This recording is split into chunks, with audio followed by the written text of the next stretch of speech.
Hey, what's happening, everybody? Coaching Beyond with Coach Sagasta, coaching with It Works, and we live and raw. So let's go ahead and get into it, man. It is September 13th, 2016, and we have approximately 3 months until this year is totally over, man. And I'm actually excited, man. I really am. And I know I probably am not expressing it this very moment, but man, I'm absolutely excited. I'm excited for myself. I'm excited for those that I'm affiliated with. I'm excited for those people that I'm attracted to, and for a lot of the kids that I'm involved with. I'm definitely excited for them, especially today, man. Today's game day, and our game got moved yesterday from Wednesday to Tuesday with only one day of practice. But you know what? We grinded, man. From the moment I told the team, I said, "Hey, the bus is not here to take us to practice, man. We got to run to practice." The boys were like, "What? We got to run to practice, coach?" I said, "Man, we got to run to practice." Hey, what's up, Willie? How you doing, brother? Good to see you. I said, "Yeah, we got to run to practice." Okay, now our school is approximately, I would say, 3.5 miles, maybe, 3.5 miles from where we practice at. And so it's about 107, 110 outside, hot, okay? A bit of humidity, but for the most part, it's hot, okay? You feel me? And I told my boys, I said, we got to run to practice. We got to jog it out all the way to practice, nonstop. Of course, we did have two stops. We were waiting for some cats, some heavy cats, and I call them my bigs, okay? So nonetheless, man, so we start jogging, man. Now, we get all the way to practice, man, and at the end of practice, I tell my boys, I said, "Listen, man, I'm gonna be 100 with you, okay?" As I called their parents down because I had to explain something. I want to tell you something before your parents come down. Is you may sit here and whine and complain about the jog here to practice, but the reality is, man, very few coaches on our campus put out that. And I said, and not that I'm a steam or I'm putting myself up, but I'm gonna tell you real fast, man, that I do that, and I ran with you for a reason. The reason is because, one, I'm not gonna make you do something I can't do. That's just not me. And like I told my wife, that just isn't me, and she knows that. But I told my team last night, I says, I do things for a purpose. And I says, you know what? You could ask my baseball team. They do it every single baseball season. They have to jog from school to practice, 3.5 miles, whatever it might be, okay? But nonetheless, man, it's hot. It's miserable. It's nasty. Nobody likes doing it, but they do it. I don't care if I got a small team. I got a small team with big heart, okay? Nothing but passion. Nothing but the best. Excellence is their drive, okay? And they have a vision of being great. So that brings me into the subject of today's Proverbs, okay? Proverbs 13, okay? Listen closely, man. Listen real closely. It says, and some people heard yesterday, man. They definitely was in tune. They were listening in tune to what I was telling them, okay? So the soul in Proverbs 13:4, it says, "The soul of the sluggard desireth and hath nothing, but the soul of the diligent shall be made fat." Now, understand something, man, because I'm going to break it down to you just like this, man. "He that walketh with wise men shall be wise, but a compassion of fools shall be destroyed." Now, as I pointed out to many people, man, many folks like this, man, I pointed it out, is if you surround yourself with vibrant people that are giving a vibrant energy, okay, that vibration, that good vibration, as Bob Marley expressed in one of his songs, "Good Vibration," man. If you put up that good vibration, that good energy, I promise you, man, you'll surround yourself with people that are the same vibrance. Okay, so I mean, you don't want to get around negative, man. I tell people like this, man. I don't want to hear. I'm not in tune with negativeness, man. I don't need to hear that because I don't need you clogging up my mind. My mind's got to be envisioned on things that I need excellence, And I'm gonna read something to you here shortly, but understand, man, that the soul of the sluggard, deep down, that person deep down inside you, okay? If you're sleeping, you're stagnant. If you're sleeping, you'll never see your dream come true, become reality, as we say. So in essence, man, how can you want so much but you sleep so much? You know what I'm saying? But you give little to your dream. You give little to what you truly want in life. And that surprises me, man, because I see so many, I've met so many people, they say, I want this, I'm gonna do this, I'm gonna do this, but yet they sleep. They're sleeping eternally, man. They're not just sleeping physically, even though a lot of people do, you know what I'm saying? But they're sleeping in the inner part, the inner part. And how can you absolutely be congruent with being great if you're sleeping? You know what I'm saying? And it's like my man Ty says, man, I just will not rest until I see greatness. You know what I'm saying? And one thing that I love that Ty says, he says, I work like I'm broke. You know what I'm saying? I work like I'm broke. And I love that, man, because that's so true. You know, you gotta have that passion, that desire, that vision that you're gonna work hard. And that's what I tell my team. You're gonna work extremely hard for excellence. Okay. Now, in the same essence, man, in that same token of truth, that the slugger will have nothing. That's absolutely true, man. The slugger will have absolutely nothing in life. Why? Because they're too content mentally, physically, and spiritually. Too content. They're too happy with where they're at. And we've seen the great people of ancient time be destroyed because they're just so content. They're just so relaxed. We've seen empires just be dropped overnight because they were just too content. They were sluggard.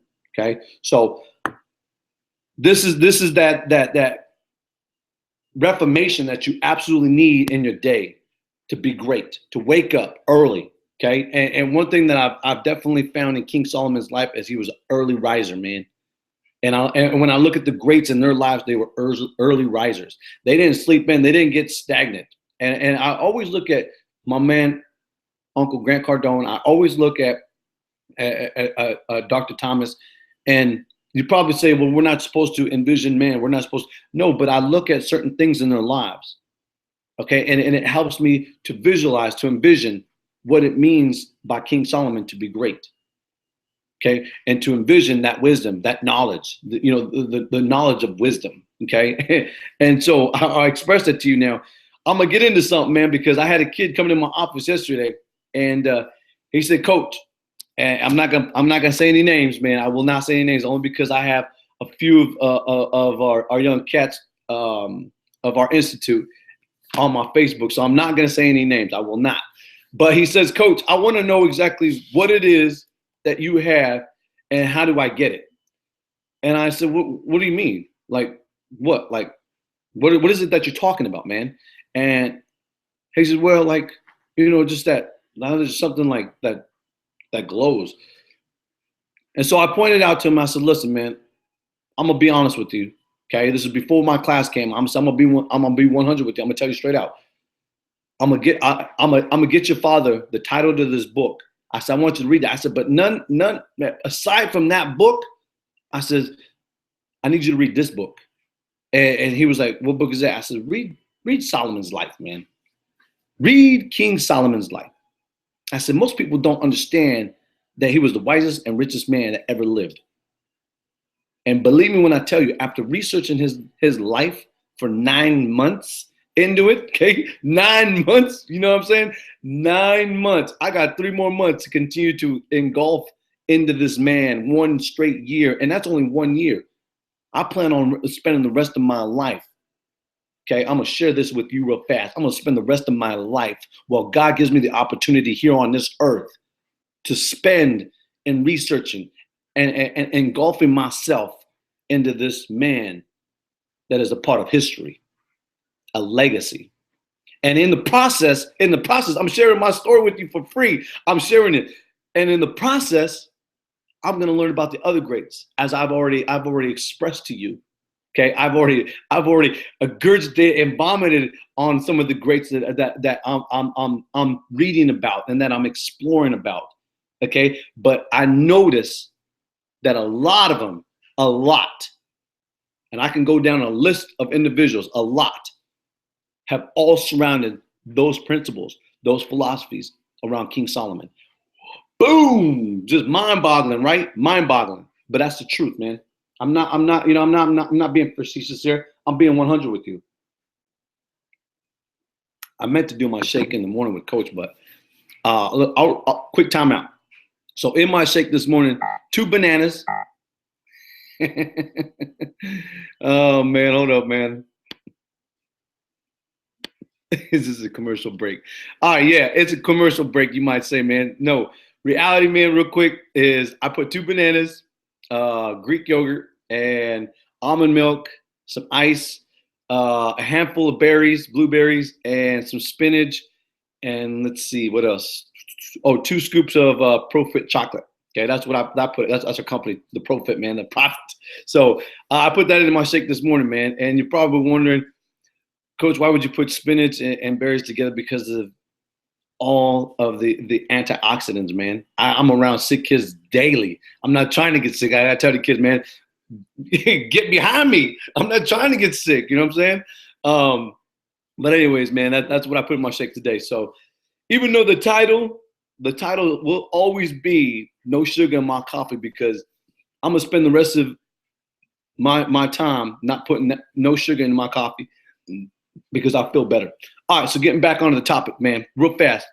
I wanted to read something so transparent, so great for you, a food for thought, you might say. Okay, this is by Coach Nick Saban, and this is, when I look at great coaches, when I look at phenomenal coaches, I think, and Coach Saban, if you don't know Alabama football, I'm gonna break it to you like this. Now, we in our home are traditional Notre Dame, gold and blue all the way through. Okay, many years of following that tradition, and because of my life mentor going there and playing football for them and bringing that history down to my level and sharing it with me and expressing the greatness of being a part of that university and taking me to a game. We share that love in our house. Okay, so I'm gonna explain a rival, you might say. Okay, so Coach Nick Saban, one of the greatest coaches to set foot, and big shoes to fill. Okay, the Bear. He's got to fill in the Bear.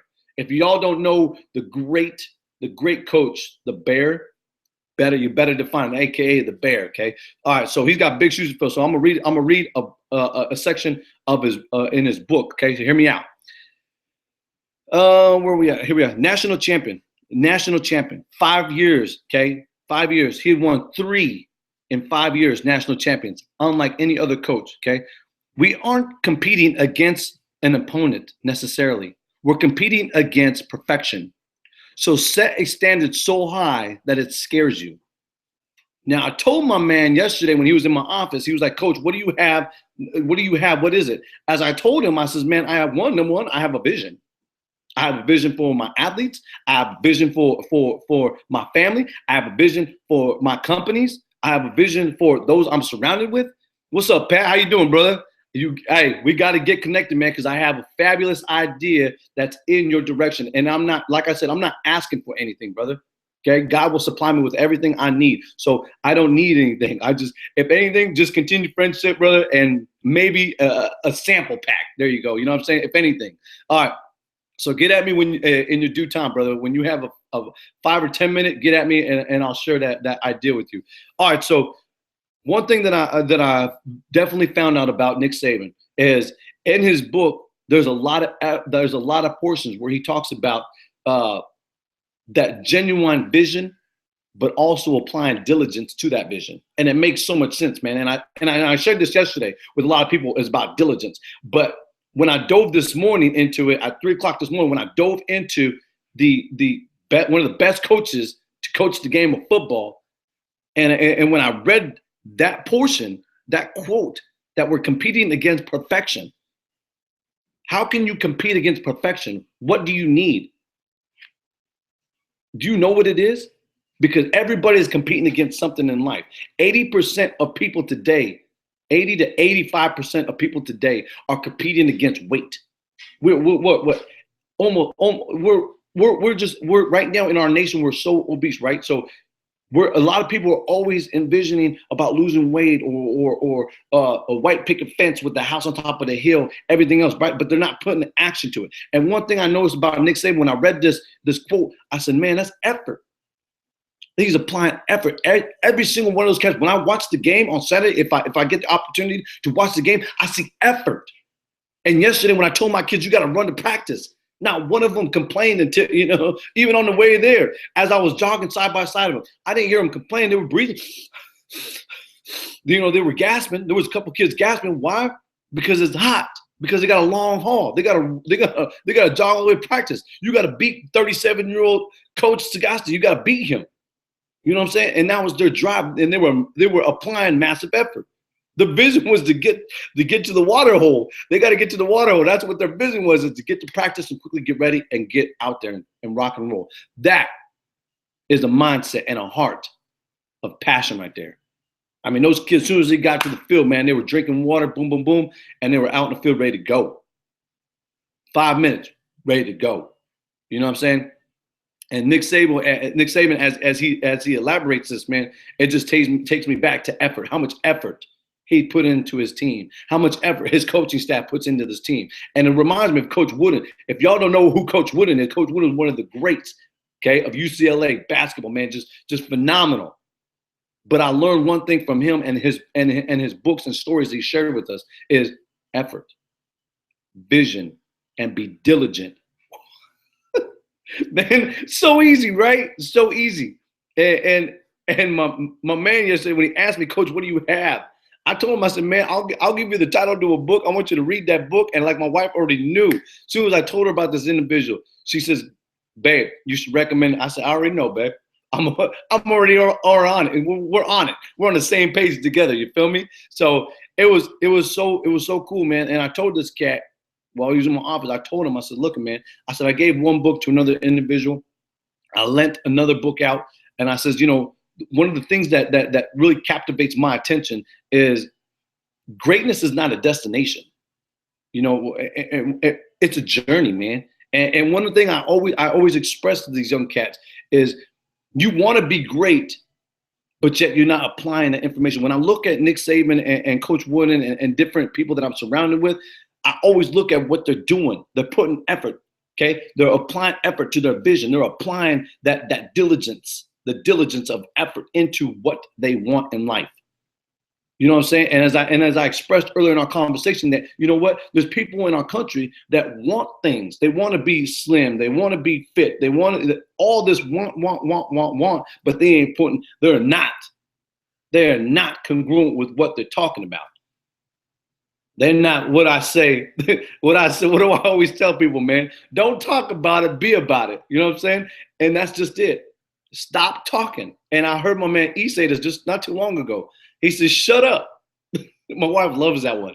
Every time I play that one, man. Matter of fact, after I get done, I'll probably play that one, wake my kids up. Let's go. Shut up. Stop talking about it and be about it. And it's so true, man, that when you put practice into it, and I always tell my boys this, when we practice like champions, you'll be a champion. But you got to practice each and every single day. From the time you set foot out of the bed to the time you rest, you're putting action. You're applying the practices of greatness. So I shared that with you this morning, man. Might your day be great? Might it be alive? And might it be vibrant? And I pray and I hope that you apply some of the information, man. Maybe not all of it, but just some of it into your life today. So make the rest of your day the best of your day. I'm out.